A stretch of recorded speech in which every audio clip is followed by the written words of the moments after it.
Buenas tardes y bienvenidos a este webinar que organiza el Observatorio de los Sistemas Europeos de Previsión Social Complementaria que tengo el honor de dirigir. Como bien sabéis, dentro de los tres vectores de acción del Observatorio tenemos la previsión social, la educación financiera y el tercer vector, que es la tercera componente, la economía del comportamiento.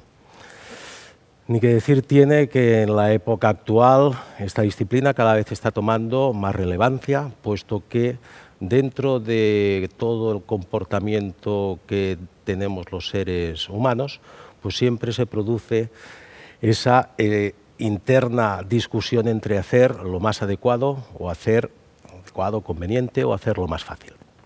Y eso, cuando lo aplicamos a comportamientos que tienen que ver con nuestra protección ante determinados riesgos, situaciones o incluso nuestra situación económica, pues tiene gran trascendencia. La Universidad de Barcelona, desde hace ya, va a hacer 3 años, puso en marcha el primer posgrado a nivel nacional sobre economía del comportamiento experimental y aplicada a negocios. El curso que viene, estamos acabando la segunda edición, y el curso que viene iniciaremos la tercera. Para el observatorio es un orgullo el poder decir que este plan de formación se ha convertido en un referente en todo el entorno de habla hispana, y prueba de ello es que más de la mitad de los alumnos que siguen el curso lo hacen desde el continente americano. Además, este año hemos reforzado la apuesta del observatorio en cuanto al estudio, implementación y análisis de la economía del comportamiento, pues creando un aula con el patrocinio de AON dedicada precisamente a esta temática. Y así, hace unos meses, se firmó un convenio que daba lugar a la creación del aula Universidad de Barcelona AON Economía del Comportamiento. Y con todo ello, pues lo que quiero decir es que el tema es trascendente, nosotros le damos la importancia que creemos que tiene.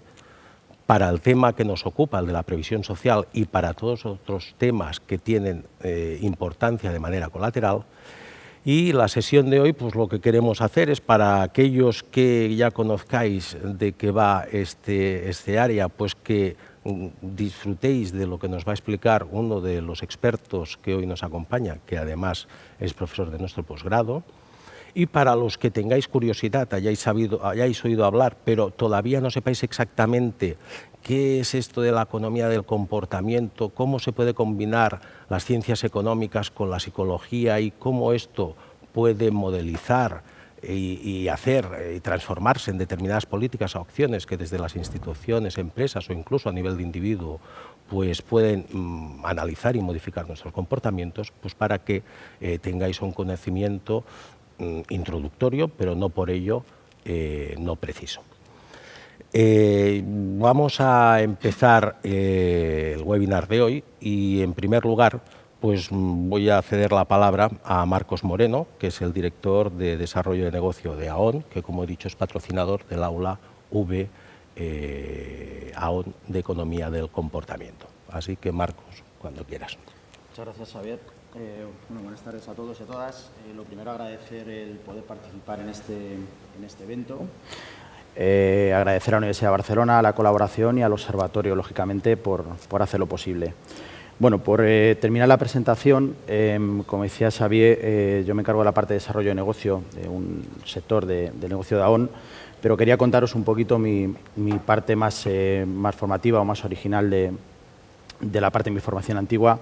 Yo soy actuario, he desarrollado mi carrera profesional como consultor y especialista en seguros colectivos sobre todo, y sí que es verdad que por el desarrollo profesional, por el cómo hemos trabajado desde esa parte, pues uno de los temas fundamentales que hemos llevado a cabo dentro de los entornos profesionales pues ha sido proporcionar información para que otros tomen decisiones, ¿no? Esto nos lleva a un escenario de sufrir o disfrutar de las decisiones que toman otros en base a la información que nosotros damos. Claro, si hubiéramos incorporado técnicas más novedosas, que hoy veremos un poco un avance, pues probablemente los resultados no hubieran sido los mismos. El mercado laboral, como todos sabéis, es muy cambiante. Hemos sufrido todo tipo de avances. Quizás el más significativo y el que nos atañe últimamente, y estamos un poco todos revolucionados, pues es el de la IA, ¿no? No hay nadie que pueda obviarlo. La inteligencia artificial ha venido a quedarse, a aportar su parte de, digamos, de información o de atajos o de ayuda en esa creación de información. Lo que no tengo tan claro es si realmente en la parte de toma de decisiones la tendremos tan en cuenta y será tan positivo su aplicación. Lo veremos con los próximos desarrollos en breve. Bueno, ¿por qué está AON patrocinando este aula? ¿Por qué se colabora con la universidad? Pues es evidente, ¿no? Hay un interés claro de promocionar, de ayudar, de desarrollar, de comprender también cómo funciona toda la parte de la economía del comportamiento. AON es una empresa de servicios a empresas y trabajamos codo a codo con los clientes para dotarles de herramientas, de información y sobre todo ayudarles en esa toma de decisión, ¿no? Donde interviene probablemente digamos, todas las herramientas de datos, ¿vale? Eso está muy desarrollado, funciona muy bien, es muy aplicable, pero realmente cuando se toman las decisiones siempre hay algún elemento menos racional que influye, ¿no? Y es un poco el contenido de lo que hoy nos ocupa, que es súper relevante, dado que quizás a nivel de disposición de información, pues los avances son muy altos hoy en día, con una gran capacidad, como decía antes, con la inteligencia artificial y otra serie de herramientas que nos proporcionan suficiente información. Quizás ese es el punto más novedoso en la toma de decisiones, que es incorporar este tipo de elementos. Como decía, veremos hoy un avance con los especialistas y para AON pues, es fundamental contar con este conocimiento y sobre todo potenciarlo y colaborar con la universidad en el desarrollo. El posgrado que se impartirá o que se imparte evidentemente tiene una traducción experimental, una traducción práctica llevada al mundo de los negocios, llevada al mundo profesional. Pues creo que no es que sea interesante, es que es necesario conocer, sobre todo porque en la práctica la demanda del cliente, de la empresa, de la organización a la que estemos asesorando, pues nos damos cuenta que cada vez es más interesante potenciar esa parte. Por ejemplo, nosotros antes de ayer, por decirlo de alguna manera, hemos hecho una encuesta a nivel global de satisfacción o de opinión de los empleados de ciertos clientes a nivel global que tiene AON, donde se pone de manifiesto precisamente la importancia de conocer cómo se percibe o cómo se entiende cómo están ocurriendo las cosas a nivel de los empleados de las empresas. Eso tiene que ver con la toma de decisiones, con la capacidad de fidelización que se tenga hacia los empleados y, bueno, como decía Xavi también, hacemos una lectura profunda en la parte de previsión social, que es lo que fuertemente nos ocupa en el desarrollo de negocio en AON y que para nosotros es fundamental incorporar este tipo de elementos. Yo no quiero entrar en materia, no soy ningún especialista, ya los tenemos hoy aquí, os darán seguramente mejores claves que las que pueda daros yo, pero sí que me pararía un momento en hacer una reflexión conjunta con dos ideas o dos frases que a mí me llamaron la atención cuando empecé a leer sobre esta ciencia y me llamaron mucho la atención pues cómo se traducen los refranes más clásicos que hemos utilizado todos en este tipo de técnicas o cómo tienen reflejo hoy en día en este tipo de conocimiento, ¿no? Y os ponía, o quería poner dos ejemplos. Un clásico es: lo que no sepas no te hará daño, que seguramente lo hemos utilizado todos con asiduidad y probablemente sin ser conscientes de la profundidad que tiene esa reflexión. Otro que traía anotado aquí es: donde fueres, haz lo que vieres. Es decir, déjate llevar por lo que hacen otros, copia lo que hacen otros, en el segundo caso, o obvia información a la que sabes que pudieras tener acceso, pero como te complica tu toma de decisión, te lo hace más difícil, te lo hace más lento y al fin y al cabo, muchas de las ocasiones cuando tomamos decisiones, la rapidez, los tiempos y de alguna manera el ser ejecutivo te lleva al escenario de obviar información. Entonces estos refranes, que son dos clásicos que probablemente los hemos utilizado ampliamente, pues tienen un reflejo claro en los sesgos que las personas tenemos cuando tomamos decisiones, ¿no? Y que muchas veces llegan incluso a marcarnos tanto que optamos por aplicar estos refranes y utilizar una toma de decisiones basada en sesgos, aunque seamos conscientes de que lo estamos haciendo así, simplemente por rapidez o por simplificar el proceso de toma de decisiones. ¿Qué ¿Qué ocurre? Al final, ¿esto cómo se traduce? Pues el cerebro, luego lo explicarán ellos mejor, pues lo que está buscando son atajos, ¿no? Necesitamos atajos para tomar decisiones rápidas, pero no siempre nos llevarán a los mejores resultados. La parte que quizás es más interesante de toda esta reflexión es que realmente si cuando nos paramos a pensarlo y entendemos cómo funcionan los sesgos, seamos capaces de gestionar esa situación, seamos capaces de analizar si realmente estás tomando las decisiones utilizándolos, obviándolos o buscando un resultado que nos acompañe en ese caso, ¿no? Para terminar, he elegido una frase que quizás es interesante, no es que sea de nadie en concreto, pero creo que resume bastante bien la situación que al menos yo entiendo que tenemos hoy en día y que tenemos que reflexionar todos conjuntamente, ¿no? Las decisiones hoy por hoy las toman las personas, en las empresas también.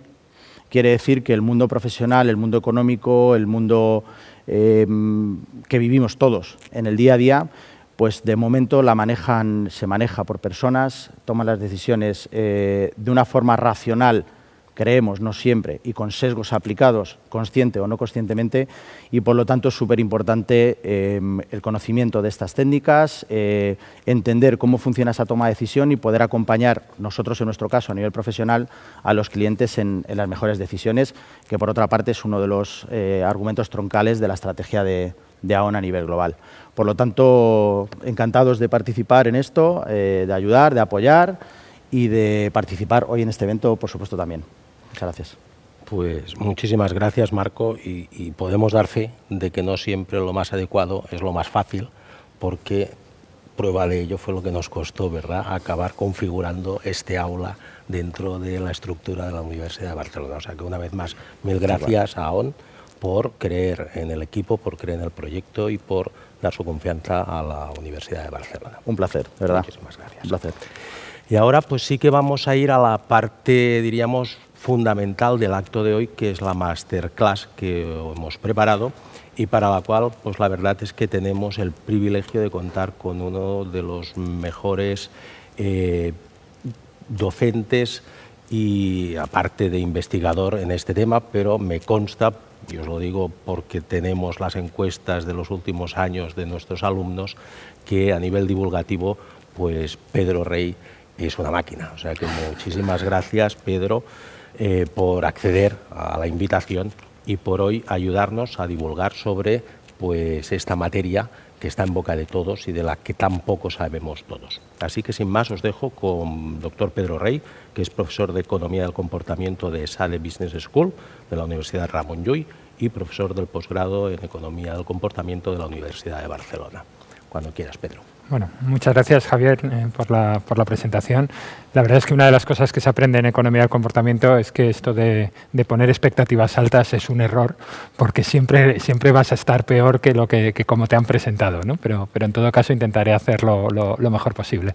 La idea de esta masterclass muy breve, yo creo que estaremos unos 30 minutos, es dar dos pinceladas sobre qué es la economía del comportamiento, que seguro que muchos de vosotros ya lo sabéis, pero bueno, para los que tenéis un poco de curiosidad, al menos mi visión de lo que yo creo que es la economía del comportamiento, sobre todo orientada a cómo la economía del comportamiento ha llegado a tener un papel importante, ¿no?, dentro del estudio económico y de la investigación a través del estudio empírico. Lo que voy a insistir mucho es que, especialmente en un posgrado que está orientado a negocio, lo que aprendemos mucho en economía del comportamiento es que se pueden tener intuiciones, se puede saber sesgos, se pueden tener refranes e historias sobre casos y anécdotas de cómo la gente se comporta, pero que al final los seres humanos, uno de los mensajes principales de mi clase de hoy va a ser decir, los seres humanos afortunadamente tenemos una psicología muy rica que depende de nuestro comportamiento, depende mucho del contexto, y entender el contexto y entender bajo qué situaciones nos comportamos de una manera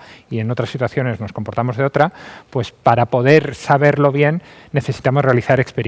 Entonces, uno de los mensajes principales de la clase de hoy va a ser decir que, bueno, que en las empresas, dentro del mundo comercial, dentro del mundo de la empresa, se pueden realizar experimentos que realmente pueden ayudar a tener mejores resultados, ¿no? Y voy a poner un ejemplo de un artículo mío de investigación, que por supuesto daré la referencia por si alguien lo quiere leer posteriormente, ¿no?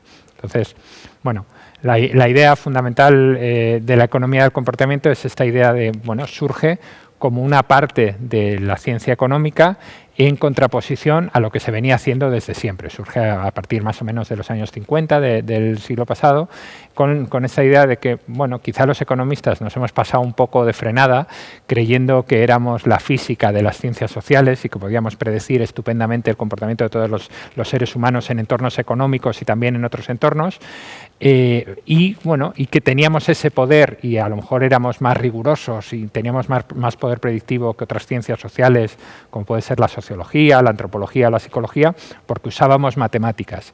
Pero claro, el problema de usar matemáticas para modelizar el comportamiento humano es que para que esas matemáticas tengan sentido y se encuentren resultados y se encuentren soluciones, necesitas suponer que los seres humanos son mucho más sencillos de lo que en realidad somos, ¿no? Entonces, ¿qué ocurre? Que el modelo tradicional, lo que se llama el modelo racional de comportamiento humano, es demasiado sencillo. Y es demasiado sencillo en los 3 puntos que estoy presentando ahora. El primer punto es esta idea de que, bueno, los seres humanos no nos equivocamos, tomamos decisiones optimizadoras, es decir, siempre hacemos aquello que es lo mejor para nosotros. Pero un poco de autorreflexión, claro, nos lleva a pensar que esto de que cuando tenemos que elegir entre distintas alternativas realmente sabemos qué es lo que más nos conviene, pues no es el caso. Muchas veces no sabemos rankear, no sabemos valorar las distintas alternativas. Además, muchas de nuestras decisiones se toman en entornos inciertos, en los que no es yo hago una cosa y entonces va a ocurrir esto, no, es yo hago una cosa y con cierta probabilidad ocurrirá una cosa, pero con cierta probabilidad ocurrirá otra. Y entonces, una de las cosas que hemos aprendido a través de muchos experimentos en los que hay incertidumbre es que cuando hay probabilidad, cuando no sabemos realmente qué es lo que va a pasar, los seres humanos tenemos problemas tomando decisiones, nos ponemos nerviosos.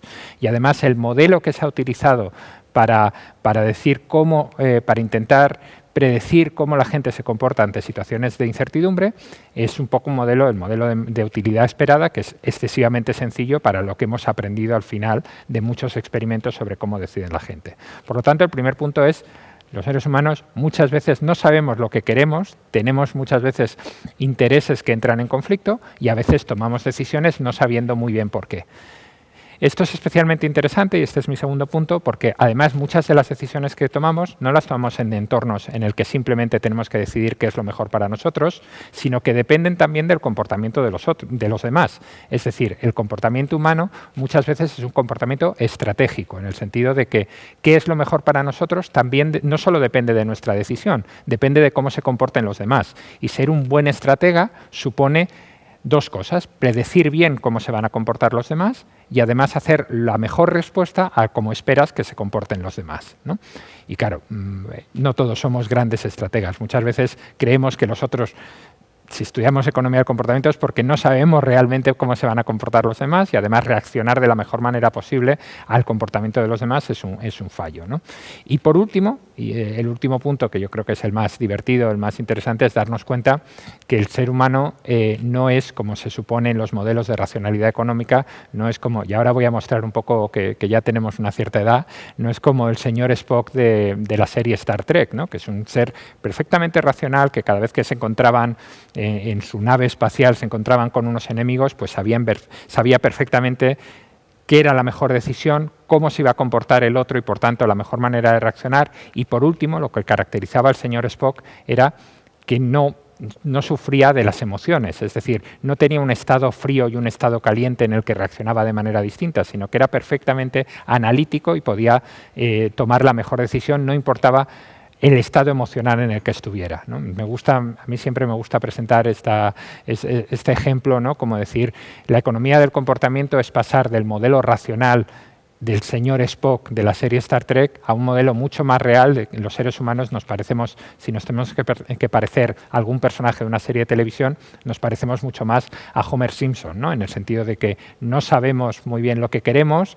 Homer Simpson realmente es un mal estratega, se equivoca completamente, ¿no? Con el comportamiento de sus vecinos y la gente con la que trabaja. Y por último, se deja llevar muchas veces por distintas, lo que Adam Smith, el economista clásico y fundador casi de la disciplina, ¿no? Llamaba pasiones, ahora lo llamamos emociones, pero se deja llevar pues por un cierto egoísmo, porque sus preferencias temporales no son consistentes, en el sentido de que aquí vemos a Homer Simpson tomándose un donut. Bueno, pues a lo mejor lo que te apetece ahora, que es tomarte tomarte el donut no es lo que cuando llegue el verano dentro de un mes, pues te hubiera gustado haberte tomado, ¿no? Porque tiene consecuencias. Luego lo que quieres hoy no es lo mismo que lo que quieres en el futuro, pero entonces, ¿qué es lo mejor para ti? Y por último, esta idea de valorar más las pérdidas que las ganancias, que vamos a ver en uno de los ejemplos, ¿no? Entonces, todo esto, ¿cómo hemos llegado a saber que los seres humanos tenemos esta psicología más rica y que somos más interesantes que el señor Spock? Bueno, pues lo sabemos fundamentalmente lo hemos llegado a saber a través de experimentos económicos. ¿Qué es un experimento económico? Bueno, pues un experimento económico es un estudio que se puede hacer tanto en un laboratorio como también en empresas. El ejemplo que voy a mostrar ahora es un ejemplo en una empresa, en el que vamos a ver cómo se comporta la gente en una situación controlada, es decir, quien diseña el experimento diseña, muchas veces en mis clases me gusta decir, yo hago economía experimental porque tengo un poco complejo de Dios. Cuando haces un experimento eres Dios, porque diseñas toda la estructura, diseñas toda la situación bajo la que los participantes en tu experimento se van a comportar, ¿no? Y la gracia de un experimento económico es que puedes diseñar distintas situaciones para ver si de esta situación cambio algo a esta otra situación, si cambia el comportamiento. De manera que eso te permite analizar realmente si de la situación A a la situación B, ese pequeño cambio que he hecho es el que realmente nos lleva a comportarnos de una manera distinta y, por tanto, los experimentos económicos nos permiten establecer el ideal de todo científico, que es causalidad. Si yo hago esto, entonces el ser humano se va a comportar de esta determinada manera, ¿no? Entonces, una de las cosas que hacemos en los cursos de Economía del Comportamiento es enseñar la riqueza y el valor que tiene la realización de experimentos, precisamente porque ayudan a establecer causalidad y no correlación. Es decir, podemos decir, si pasa esto, lo más probable es que pase esto después, no solo que estos dos fenómenos están relacionados. Y además, los experimentos económicos tienen la gracia y un poco la diferencia con respecto a otros experimentos en otras ciencias sociales, que es que como somos economistas, creemos en los incentivos. Es decir, un experimento económico no es una situación en la que le preguntamos a la gente en una encuesta, oye, si pasara esto, ¿qué es lo que harías? O si pasara esto otro, ¿qué es lo que harías? ¿Por qué? Porque si esa situación es hipotética y simplemente es cómo te comportarías en esta situación, muchas veces tenemos razones para no contestar de la mejor manera o de la manera real como nos comportaríamos en esa situación. Imaginad, por ejemplo, que me interesa estudiar cómo de egoísta o cómo de altruista es una persona, ¿no? Entonces, si ahora mismo se estuviera en el chat mismo de esta comunicación online, ¿no? os preguntara cómo de altruistas os consideráis o cómo de generosos os consideráis, estoy seguro que muchos de vosotros diríais bastante o por encima de la media o mucho. Pero estoy seguro que no todos vosotros sois tan generosos como me lo estáis diciendo. ¿Por qué? Porque el único incentivo que tenéis para decirme algo es, bueno, la imagen que queréis proyectar ante los demás, la idea que queréis que yo tenga de vosotros, etcétera, ¿no? Un experimento económico en el que intentamos medir si la gente es generosa o no, en lugar de preguntarte cómo de generoso te consideras, lo que haría es darte una cantidad de dinero, te daría a lo mejor $10, 10 euros, y te diría, estás emparejado con otra persona y ahora puedes quedarte con todo el dinero que quieras o una cantidad de este dinero se la puedes dar a la otra persona, a la que no vas a volver a ver, no vas a ver quién eres, no va a haber repercusiones y aún así, bueno, podemos utilizar cuánto dinero le das a la otra persona, es decir, cuando tienes un incentivo entre la imagen del altruismo que quieres proyectar, pero también tu bolsillo, es mejor irte tú con los 10 euros que dárselos a otra persona, bueno, pues tenemos esa rivalidad entre motivaciones que nos permiten utilizar la métrica de cuánto dinero le pasas a la otra persona como una aproximación de cómo de generoso eres, ¿no? Esta es una idea simplemente para decir que en los experimentos económicos los incentivos importan y, por tanto, pagamos a los participantes de nuestro experimento. O aunque no lo sepan, en el fondo están haciéndolo con incentivos y están pagándolo. Vamos a verlo, y esta es la base central de mi intervención, en un experimento realizado por una empresa que no puedo citar, pero es una gran cadena de supermercados en Estados Unidos, que está reflejada en este artículo que tengo escrito junto a Uri Ginisi en la revista que se llama Journal of the European Economic Association en el año 2014. Es fácil encontrar el artículo, está en mi página web y, por supuesto, al final de mi presentación daré mi correo electrónico por si alguien quiere contactarme y hablar más de ello. Pero os quiero plantear, y ahora es el momento de escucha activa, ahora es cuando no solo voy a soltar un rollo, porque porque quiero, aunque no podamos tener interacción online ahora mismo, sería ideal que estuviéramos unos delante de otros y pudiéramos participar y os pudiera preguntar qué pensáis, pero quiero que realmente penséis en cómo solucionaríais este problema para contaros cómo lo hemos solucionado a través de un experimento de economía del comportamiento. La situación es la siguiente, y es una situación completamente real. Hace ya unos años, hace 12 años, un alumno de una de mis clases me dijo que su padre trabajaba, era una persona importante en una cadena de supermercados grande y que tenían un problema, que era que para ellos, para esta empresa, era muy valioso el que los clientes de este supermercado rellenaran unos cuestionarios, unos surveys de qué pensaban sobre la empresa, sobre los productos, de hábitos de consumo, ¿no? Y el problema que tenían es, primero, que ahora mismo, en el momento en el que nos planteaban el problema, no sabían, la tasa de respuesta de estos cuestionarios era muy baja. Y el segundo problema que tenían es que intentaban ir a la literatura científica, incluso a ver qué es lo que estaban haciendo otras empresas, y no tenían muy claro qué era la mejor manera de incentivar, de conseguir que la gente contestara estos cuestionarios más, ¿no? Y la pregunta que tenían es, no se planteaban, ¿deberíamos dar incentivos? ¿Deberíamos pagar a la gente por rellenar el cuestionario? Y claro, muchas veces cuando hablo con empresas o con instituciones que creen que somos expertos en economía del comportamiento, se sorprenden porque muchas veces yo les digo, no lo sé, no sé lo que deberías hacer. Lo que sí que tengo como economista del comportamiento es una metodología, que es el experimento, que me va a ayudar a dar una respuesta a tu pregunta. Entonces vamos a colaborar y vamos a hacer un experimento para saber si realmente es bueno dar incentivos o no a los consumidores para que rellenen estos cuestionarios. ¿Hasta qué punto dándoles incentivos vamos a conseguir elevar la tasa de respuesta? Por supuesto que la pregunta no es tan sencilla. ¿Por qué? Porque ya la pregunta ya no es solo ¿doy un incentivo o no doy un incentivo? Que además a lo mejor el dar dinero, el dar un incentivo a la gente por rellenar un cuestionario puede hacer que te contesten aquello que creen que quieres oír, ¿no? Oye, si me están pagando, pues voy a decir que el supermercado es maravilloso, ¿no? Pero además de eso, claro, la pregunta no es tan sencilla, no es solo doy incentivo o no doy incentivo, es ¿y cuánto doy de incentivo? Porque en ese momento no se sabía, hace 10 años, 11 años, cuando hicimos este artículo, realmente muy pocas empresas habían intentado dar incentivos más allá de $2–3 por rellenar estos cuestionarios. Eran incentivos muy bajos. Nadie había probado a dar, ¿qué pasa si damos 15? ¿Qué pasa si damos $30? ¿No? Entonces, ya no es solo doy el incentivo o no, sino cuánto doy. Y además, y aquí entra la parte un poco psicológica de economía del comportamiento, lo que se nos ocurrió introducir en este experimento es también importa cómo das ese incentivo.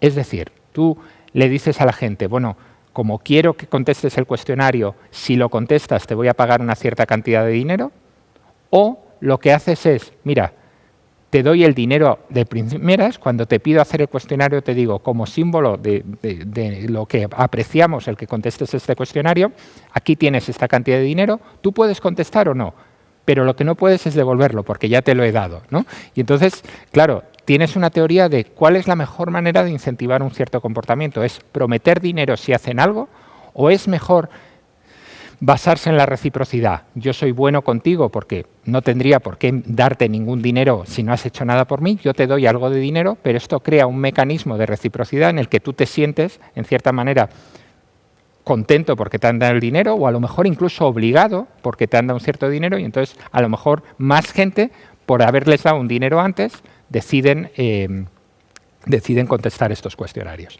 Bueno, pues este es el experimento que hicimos. Tenemos alrededor de 7.000 clientes de este cuestionario que tienen la tarjeta del supermercado, luego tenemos también características demográficas, están distribuidos por todo Estados Unidos, ¿no? Y entonces lo que hacemos es les aleatorizamos, les randomizamos, de una manera aleatoria les asignamos a distintas condiciones para ver cuál es la mejor manera de conseguir una buena respuesta de cuánto estoy pagando frente a cuánta gente me contesta estos cuestionarios. Entonces, ¿qué es lo que hicimos? Bueno, pues a 250 sujetos no se les daba ningún incentivo, exactamente como estaba haciendo la empresa antes. Pero luego teníamos un tratamiento que le llamamos contingente, condicional. Es decir, en grupos de 250, a 250 personas les decíamos, si contestas este cuestionario, te pagaremos $1. Y a otros 250 distintos y con los que no tenían relación, porque si no se contagiarían y dirían, oye, ¿por qué a este le están pagando más que a mí, etcétera? A otros les prometíamos $2, y a otros 3, y a otros 4, y a otros me voy a cargar el agua, perdonad, y a otros 5 incluso llegando hasta aquello que las empresas no habían intentado nunca, que era $30.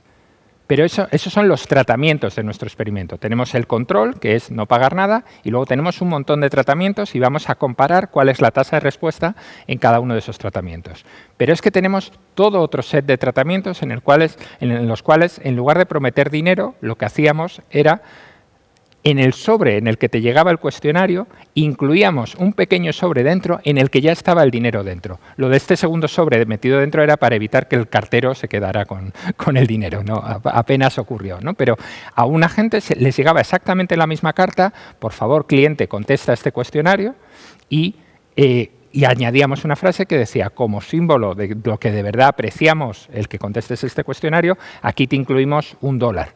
Y a otros les decíamos: aquí te incluimos $2, $3, $4, hasta $30. De manera que tenemos 60 tratamientos con distintas cantidades de incentivo que las podemos comparar entre sí y también, por supuesto, contra no pagar nada. Entonces, me gustaría, vamos justos de tiempo, no quiero enrollarme mucho, pero me gustaría que dedicarais 20 segundos o 30 segundos, un momento, para pensar. Es decir, si no hacéis el experimento, si fuerais los responsables de esta empresa, ¿qué es lo que haríais? Sin saber qué es lo que ocurre en este experimento, ¿pagaríais o no pagaríais? Y si pagáis, ¿lo haríais condicional al comportamiento o lo meteríais dinero en el sobre? Y si metéis dinero en el sobre, ¿cuánto meteríais? Y si prometéis dinero, ¿cuánto prometeríais? Pensadlo un momento. Me encantaría que pudierais escribirlo en un chat para que vierais que muchos de vosotros vais a tener respuestas distintas. Y esta es la gracia. Hasta que no hacemos el experimento, realmente no tenemos la respuesta de qué es lo mejor para la empresa. Os dejo 2 segundos, pensadlo un momento. Vale, y ahora voy a mostrar los resultados. A mí me gusta hablar de este artículo como mi artículo que se explica en un gráfico solo, porque los resultados se explican solo en un gráfico que voy a mostrar ahora, en el que vamos a comparar la tasa de respuesta, cuánta gente responde a estos cuestionarios, con cuánta cantidad de incentivos se está ofreciendo. Y el gráfico es el siguiente. Voy a saltar algunas cosas. Aquí tenemos el gráfico. En el gráfico, si os fijáis, en el eje vertical tenemos la tasa de respuesta, perdonad que está un poco en inglés, pero yo creo que se entiende, y abajo tenemos la cantidad del incentivo. Entonces, ¿dónde vemos cuál es la tasa de respuesta en cada tratamiento? Pues si os fijáis, si os vais todo hacia la izquierda, claro, cuando el incentivo en dólares es 0, es el control, es el caso en el que no se estaba pagando nada. ¿Y cuál era la tasa de respuesta a estos cuestionarios cuando el incentivo era 0? Pues está entre 0,05 y 0,1, es decir, era del 7%, solo el 7% de los cuestionarios que se enviaban, al final los clientes terminaban contestándolo. Y ahora la pregunta es, bueno, entonces, ¿qué hacemos? ¿Pagamos $1, o 2, o 3, o 4, o 5? ¿Lo metemos en el sobre o lo prometemos? Bueno, pues vamos a empezar con prometer el dinero, que es la manera tradicional en la que se entienden los incentivos. Yo te prometo algo y cuanto más te prometa, quizá más lo hagas. Pero fijaros, si os fijáis en la línea un poco más rojiza o un poco rosa, en la que pone el tratamiento contingente, esta es la de prometer dinero, fijaros, el ofrecer $1, contrario a la intuición, a la primera intuición que muchos tendríamos, el ofrecer $1 no sube la tasa de respuesta, de hecho la baja. ¿Por qué? Probablemente porque se ve casi como un insulto. Es decir, este es un cuestionario que tiene unas 40 preguntas, se tarda unos 15 minutos en contestar. Bueno, pues yo puede que la conteste o no lo conteste si me lo estás pidiendo, pero si me estás diciendo, contéstalo, y si lo contestas te doy $1, un euro, de hacer el cambio monetario que queráis, pues a lo mejor es como, no hombre, no, es que me estás valorando mi tiempo muy poco. Entonces se siente como un insulto y entonces la tasa de respuesta no es que pagando dinero consigas más tasa de respuesta, es que consigues la mitad. En lugar de un 7%, consigues alrededor de un 3%. Fijaros que prometiendo $2 ocurre lo mismo. Todavía la tasa de respuesta es más baja que no pagar nada. Incluso hasta que no pagas hasta $3, que es menos de lo que cualquier empresa había hecho, con $3 solo consigues el mismo efecto en tasa de respuesta que no pagando nada. Es solo a partir de que pagas $3, y fijaros cómo crece la línea rosa, que cuanto más dinero prometes, puedes conseguir elevar la tasa de respuesta hasta casi el 45%. Entonces, bueno, luego tú ya tienes que decidir como empresa cuánto valoras esa tasa de respuesta y cuánto te compensa, si quieres, sabiendo estos datos, si te compensa pagar 5, 10, 15, 20, 25, dependiendo de qué tasa de respuesta quieras conseguir. pero tienes la elasticidad, ¿no? Tienes cómo responde la tasa de respuesta, cómo responde al cambio en el incentivo. Lo bonito de este experimento es que, analizando el comportamiento y la psicología y este mecanismo de reciprocidad, que a lo mejor no es tan intuitivo, encontramos un resultado muy, muy curioso, que es, si ahora os fijáis en la línea más azul, la de no contingente, esto es lo de meter el dinero en el sobre, fijaros, lo primero que vemos es que meter $1 en el sobre es muy distinto que prometer $1. Es decir, meter $1 en el sobre no baja la tasa de respuesta del 7% al 3%, sino que la duplica del 7% al 15%. Es decir, $1 no es $1. No es lo mismo $1 prometido que $1 entregado. Cuando te dan un dinero que no tenían por qué habértelo dado, creas un mecanismo en cierta gente, en un 15% de la gente, de reciprocidad suficiente para que ahora el 15% de los individuos que reciben esta petición respondan al cuestionario. La otra cosa interesante es que esta línea azul, si la veis, es verdad que cuanto más dinero en el sobre, más alta es la tasa de respuesta. Pero si os fijáis, la línea azul es mucho más plana, crece mucho menos rápido que la línea rosa. ¿Qué quiere esto decir? Bueno, que realmente metiendo más dinero en el sobre no vas a conseguir elevar la tasa de respuesta mucho. Y además tienes que tener cuidado, porque meter el dinero en el sobre te cuesta mucho más que prometer dinero. Cuando prometes dinero, solo terminas pagando a aquellos que responden el cuestionario. Cuando metes dinero en el sobre, todo el mundo se queda el dinero y es muy difícil devolverlo, con lo cual te está costando ese tratamiento mucho más. ¿Cuál es la lección? Bueno, pues que con este experimento, que tuvo un coste, por supuesto, pero tuvo un coste para la empresa, que además pues es una colaboración entre investigadores y una empresa privada que permite a los investigadores escribir un artículo de investigación, pero a la empresa aprender cosas que les es útil. Lo que nos dice es que dependiendo de cuál es la tasa de respuesta que quería tener la empresa, deben utilizar un tipo de incentivo u otro. Si de verdad lo que quieren es elevar muchísimo la tasa de respuesta a este cuestionario, lo que debes hacer es prometer dinero, pero prometer mucho dinero, si realmente quieres elevar la tasa. Si simplemente la quieres duplicar frente a la que tenías, entonces quizá funcione mejor meter dinero en el sobre, pero en caso en el que vas a meter dinero en el sobre, no metas mucho, porque casi vas a tener la misma tasa de respuesta metiendo $20 que metiendo solo uno, y va a ser 20 veces más barato. Los conocimientos de este experimento, que insisto, una cosa importante, recordar lo primero que he dicho al empezar esta clase, la importancia del contexto. Esta empresa hizo este experimento con sus clientes bajo las condiciones de cuál era su cuestionario, la dificultad de rellenarlo, etcétera, y aprendió que esto funciona. Tenemos que tener un problema de lo que llamamos en ciencia validez externa, de hasta qué punto estos resultados se pueden extender a otras empresas. ¿Basta solo con copiar? He aprendido que esta empresa ha hecho este experimento, voy a hacer, bueno, ya no me hace falta hacer el experimento, voy a hacer lo mismo que ellos. No, ¿por qué? Porque una de las cosas que aprendemos haciendo experimentos es que el comportamiento humano depende muchísimo de qué tipo de empresa es, cómo de largo es el cuestionario, en qué cultura lo estás dando, un montón de cosas. De hecho, una de las cosas que tenemos también es, vemos que dependiendo del tipo de incentivo que dabas, los grupos demográficos que respondían a contestar este cuestionario eran muy distintos. Una mujer de una determinada raza de un área rural respondía más a un tipo de incentivo que un hombre de otra determinada raza de un área urbana. Entonces, dependiendo de quién quieres elicitar respuestas, también puedes utilizar un tipo de incentivo u otro. Y esto es conocimiento que, por supuesto, la empresa ha venido utilizando desde los 12 años desde que realizamos este estudio para, dependiendo cuál es la tasa de respuesta que quieren de un cuestionario, bueno, pues utilizar un tipo de incentivo u otro, lo cual siempre tiene este problema de la reticencia de que realizar un experimento mientras realizas ese experimento es costoso. ¿Por qué? Porque estás pagando muchos tratamientos para entender cuál es el mejor, pero lo haces en un periodo de tiempo muy limitado. Una vez aprendes algo de ese experimento, con esas lecciones te puedes ahorrar un montón de dinero mal gastado en incentivos mal diseñados para el futuro, para todo el futuro, para los 15 años que han pasado desde que realizamos este experimento. Esa es un poco la idea y es un poco un ejemplo claro de un experimento sencillo que podéis leer, insisto, con la referencia que os he dado para tener más detalle. Estaré encantado de daros respuestas. Para terminar un poco, me gusta poner siempre dos frases, ¿no? Esta frase de Edward Deming que dice, coge la frase que está escrita en los billetes de $1, que dice "In God we trust", confiamos en Dios, pero todos los demás, traedme los datos. Y traedme además los datos de un experimento que me permita aprender cosas, ¿no? La otra frase que me gusta mucho es de Henry Ford, el inventor del motor de combustión, básicamente el inventor de los coches. En su momento, ahora ya no, porque son eléctricos, ¿no? Pero que lo que dice es, yo necesito experimentar, necesito probar, necesito no preguntarles a la gente qué producto es el que querrían, porque si le preguntaran a mis clientes qué producto querrían, en el momento en que se inventó el motor de combustión, me dirían, quiero un caballo más rápido.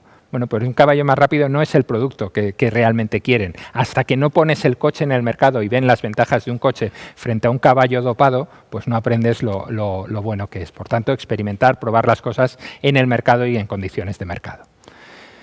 Con todo esto, recomendaros, hay algunos libros que ponen un montón de ejemplos de cómo empresas grandes, especialmente las tecnológicas, están realizando experimentos. Estos dos los recomiendo especialmente, incluso el de la izquierda creo que es estupendo. Es algo que si estáis pensando en hacer este posgrado, pues a lo mejor puede ser la lectura de este verano antes de empezar a empezar el posgrado. El poder de los experimentos, tiene un montón de ejemplos de empresas que han mejorado muchísimo sus resultados realizando experimentos. Y por último, nada, dejar aquí mis datos de contacto, mi email, ahora estoy en Twitter o en X, pero también en Blue Sky, mi página web y uno de los blogs en los que escribo en estas cosas por si queréis continuar la conversación. En todo caso, espero que haya sido interesante y que hayáis aprendido alguna cosa. Muchas gracias. Pues muchísimas gracias, Pedro. Muchísimas gracias. Ya os había avisado que es un buen divulgador y nos ha dejado con ganas de más, aparte de pues darnos estos primeros aspectos y conceptos de lo que son los fundamentos de la economía del comportamiento.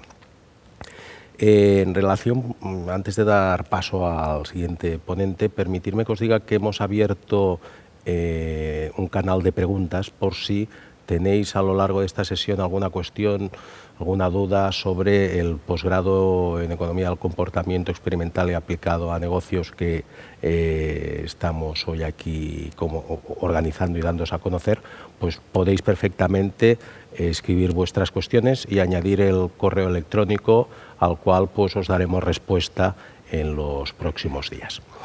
Y ahora ya pues voy a dar paso a otro de los culpables de que hoy estemos aquí, y es que al final, si la Universidad de Barcelona puso en marcha este posgrado en Economía del Comportamiento, pues fue por culpa de la persona que ahora nos va a hablar, que es el doctor Jesús María García, que pues al que ayudó en la coordinación de este posgrado y que tuvo la generosidad y la gentileza de ponerse en contacto con nosotros para hablar de una idea, tomando un café.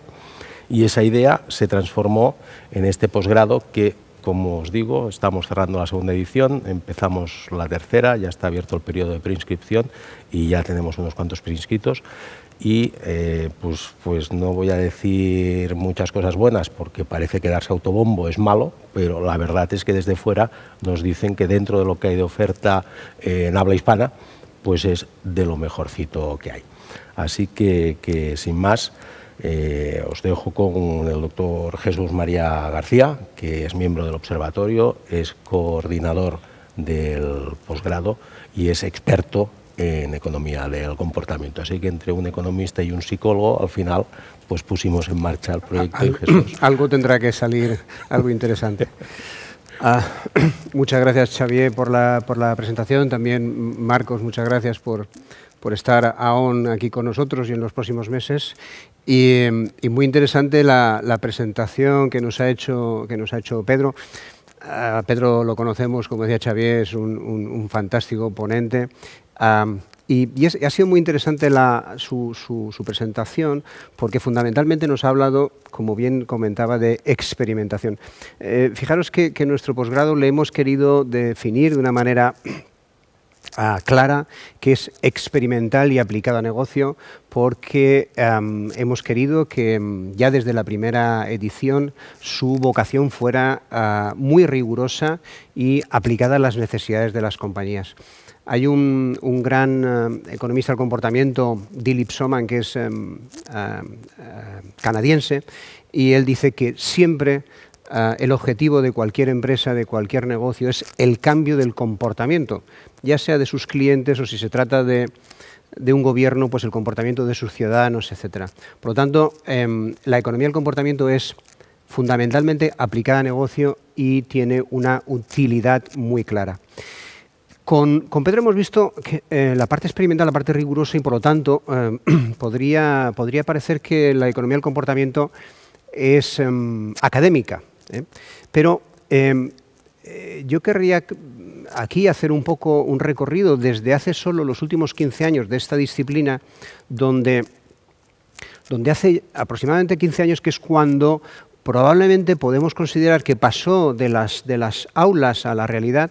Y en 2010 ya David Cameron, el primer ministro británico, creó la Nudge Unit, un equipo de personas con un conocimiento muy profundo para ayudar al desarrollo, al despliegue, a llevar a buen cabo las políticas públicas británicas. Ha sido un ejemplo durante estos últimos años, de tal manera que 5 años después, en la Casa Blanca, Barack Obama creó también su propio grupo de trabajo con respecto a la mejora de las intervenciones públicas a partir de la economía del comportamiento. No me queda más que decir que, evidentemente, lo que ha pasado en 10 años en Estados Unidos, pero es verdad que en Estados Unidos hace 10 años le dieron importancia a lo que son las ciencias del comportamiento. Y solo ya en los últimos 10 años, y es que el tiempo pasa muy rápido, pero es verdad que la disciplina es muy reciente, el gobierno australiano también tiene su propia unidad de Nudge Unit o Behavioral Teams, como le queramos llamar, y hay otras entidades a nivel internacional, como es el Banco Mundial, las Naciones Unidas, la OCDE, que en los últimos años están encontrando en las ciencias del comportamiento un gran cuerpo de conocimiento y sobre todo personas muy bien preparadas a nivel internacional para que sus políticas realmente puedan llegar a ser reales, a ser realmente implantadas sobre el terreno.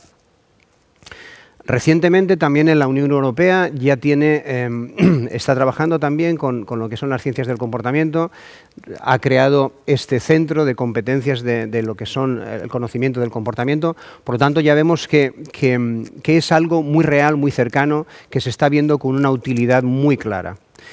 El observatorio está fundamentalmente, evidentemente, en la parte previsional y podemos ver que también en lo que es el ámbito cercano, regulador de entidades relacionadas con la previsión social, ya la propia CNMV ya está recogiendo también algunos documentos donde empieza a pronunciarse con respecto a la economía del comportamiento, pero es que la propia EIOPA, que es, como sabéis, la Autoridad Europea de Seguros y Pensiones, también tiene en estos momentos su propio esfuerzo, su propio desarrollo de economía del comportamiento, de tal manera que ya está empezando a trabajar en la aplicación rigurosa de las ciencias del comportamiento en todo lo que es los seguros y las pensiones en Europa.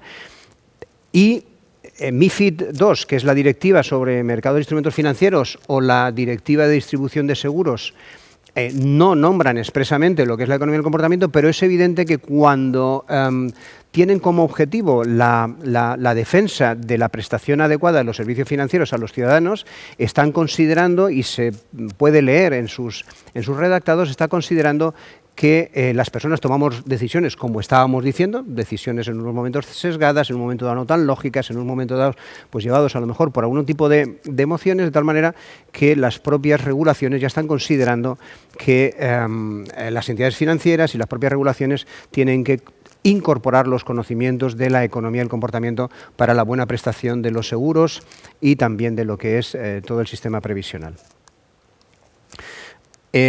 Fijaros que antes cuando Marcos decía, donde fueres haz lo que vieres, pues en estos momentos a nivel de todo el mundo la OECD ya nos dice que hay 400 equipos que están trabajando, aplicando las ciencias del comportamiento a nivel internacional. He querido coger este dibujo fundamentalmente porque se ve la proliferación y se ve la actualidad y además si hacemos seguimiento de la información vemos cómo está creciendo, de tal manera que se está viendo una utilidad práctica clarísima con un desarrollo en lo que son las políticas públicas y con un desarrollo en el crecimiento de los equipos. Aquí en España no hay tanta información como a nivel internacional. Es verdad que aquí en España probablemente la economía del comportamiento en lo que son políticas públicas tiene un desarrollo un poco más limitado, ojalá y parece que pueda estar creciendo. Lo tiene más en empresas fundamentalmente en el entorno financiero aseguradores, donde ya hay equipos de personas, donde se están contratando servicios de consultoría. Aquí he querido traer dos informes muy recientes, el de Cotec creo que es del 22 y el de la Asociación de Experiencia de Clientes del 23. Por lo tanto, tienen información, la que disponemos en estos momentos, del despliegue y de la utilidad de la economía del comportamiento en España. Información de mercado, que es algo que siempre nos gusta tener. No hay mucha información, pero bueno, hace 4 o 5 años se hizo un estudio que probablemente es el que más información tenga en estos momentos.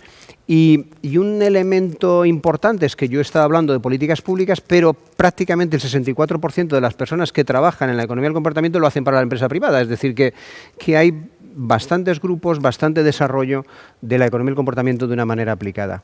¿Dónde nos dice este estudio que se está aplicando fundamentalmente? Pues precisamente los comportamientos financieros. Ahí es donde parece que tiene mayor recorrido. Fundamentalmente será porque, como antes comentaba Pedro, claro, cuando hablamos de economía, pues parece que tiene un aterrizaje más evidente cuando estamos hablando de ahorros o de gastos o de inversiones que a lo mejor cuando estamos hablando de otros elementos. Pero ya vemos que en salud, que en educación, que en energía también se está empleando bastante. ¿Dónde están las personas que están trabajando en estos equipos de economía del comportamiento? Pues fundamentalmente, por lo menos con estos datos de hace unos años y a nivel internacional, fundamentalmente en consultoría. Pero una cosa muy importante, los que están trabajando dentro de la empresa lo hacen en el entorno de la ciencia de datos. Esto viene otra vez a reforzar la idea de que la economía del comportamiento es experimental, necesita información muy rigurosa para poder sacar las conclusiones correctas. Este estudio se hizo en el 2020. Marcos, has nombrado la inteligencia artificial. Probablemente si lo hiciéramos ahora, además de ciencia de datos, probablemente tendríamos que nombrar también por ahí la inteligencia artificial, porque en el 2020 todavía se sabía que estaba, pero no tenía ese desarrollo como lo tiene ahora. Y tema ya un poquitín buscando cercanía a lo que es nuestro posgrado. El 52% de las personas en ese momento tenían algún tipo de formación en ciencias del comportamiento y el resto pues se había formado por su cuenta, on the job training, etcétera, etcétera. Pero bueno, ya estamos viendo que esa rigurosidad, esa experimentación, ese conocimiento de ciencias del comportamiento probablemente requieran algún tipo de formación. Y lo que sí que vemos también en la última frase, y estamos hablando de solo hace 4 o 5 años, es que los crecimientos de estos equipos son brutales. En aquel momento estaban creciendo del orden del 20%, bueno, habrá que ver ahora si se ha seguido produciendo ese crecimiento, pero evidentemente un crecimiento anual, aunque solo sea el 20%, ya es grande. Yo diría que incluso aquí en España probablemente los crecimientos son mayores de ese 25%. Ya para concluir, daros unas pinceladas de lo que es nuestro posgrado. Quiero empezar si acaso por el profesorado. Pedro y yo mismo pues, formamos parte del equipo de profesores. Creo que este posgrado cuenta, no lo digo por mí, cuenta con las personas con conocimiento de economía del comportamiento en España, pues probablemente de los mejor preparados, personas que tienen conocimiento académico, pero a la vez tienen también conocimiento de consultoría o de investigación. Prácticamente todos los profesores con la titulación de doctor, por lo tanto con una rigurosidad en lo que se transmite importante. Deciros que el posgrado tiene una vocación de que aprendamos, eso significa pues una dedicación y tiene 750 horas anuales de curso lectivo, eso significa todo el tiempo que le dedicamos. Tiene un tema muy interesante frente a otros posgrados y es que es síncrono, es decir, que los jueves por la tarde nos juntamos los alumnos y los profesores de forma síncrona, el curso es en castellano. Tiene una parte interesante que es un proyecto que tiene que realizar el alumno precisamente para completar el posgrado. Ese proyecto está tutorizado por los profesores del propio posgrado y ese proyecto nos ayuda a comprender y a poner en funcionamiento y en práctica lo que hemos aprendido Pero además, por ejemplo, para aquellas personas que están trabajando en una compañía, pues les sirven para hacer una aplicación directa en una problemática que puedan tener en esos momentos, una necesidad que puedan tener en esos momentos. Y para concluir, también el último elemento, pero también uno de los más importantes, es el perfil de los alumnos. Los alumnos, el perfil que buscamos son perfil de personas profesionales, personas que ya tengan algunos años de experiencia, que por lo tanto puedan aportar, ya que es síncrono, ya que buscamos la participación, puedan aportar su experiencia en sus ámbitos profesionales, en sus trabajos, etcétera. Que además de estar aprendiendo economía del comportamiento, puedan estar haciéndolo de forma aplicada y compartiendo con sus compañeros de curso. Y por mi parte, invitaros a entrar en la web, a ver cuál es toda la información y, como decía antes Xavier, pues a vuestra disposición para cualquier pregunta que podáis tener con respecto al posgrado. Gracias. Pues muchísimas gracias, Jesús, y la verdad es que estoy convencido de que gracias pues a las exposiciones de nuestros invitados de hoy, pues primero os haya abierto el apetito de querer saber más, y en segundo lugar pues que hayamos conseguido pues el dar esta visión general, exhaustiva pero didáctica de lo que es la economía del comportamiento. Aquellos que nos hayáis lanzado preguntas a través de la plataforma Zoom, pues os las responderemos en un plazo breve de tiempo, y al resto, pues si estáis interesados, animaros a que entréis en la página web del curso y realicéis la preinscripción lo antes posible, porque la verdad es que las plazas son limitadas y el orden de preinscripción será determinante. Muchas gracias a los tres, ha sido un placer escucharos. Muchas gracias a todos vosotros por estar ahí, acudir a nuestra llamada, y nos vemos en un próximo acto. Hasta pronto.